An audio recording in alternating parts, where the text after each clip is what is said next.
একটা পুরনো কাঠের দরজা।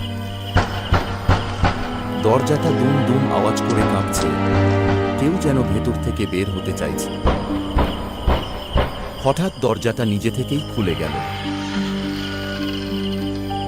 ঘরের ভিতরে ঢুকে সে দেখল পুরানো আসবাবে ঘরটা ভর্তি। এদিক ওদিক ছড়িয়ে রয়েছে কাগজপত্র। ঘরের মেঝেতে পড়ে রয়েছে একটা ডায়েরি। সে ডায়েরিটা তুলে নিল।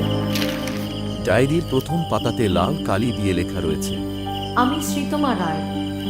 আমি জানি আজ রাতেই আমাকে শেষ করে দেবে, কিন্তু আমি চাই না সত্য গোপন থাকুক। বিজয় ডায়েরির পাতা উল্টে পড়তে থাকল। শ্রীতমার স্বামী শ্রীনাথ একজন পাপী, অনেক খারাপ কাজের সাথে যুক্ত। শ্রীতমা বিয়ের অনেক বছর পর সেটা জানতে পারে।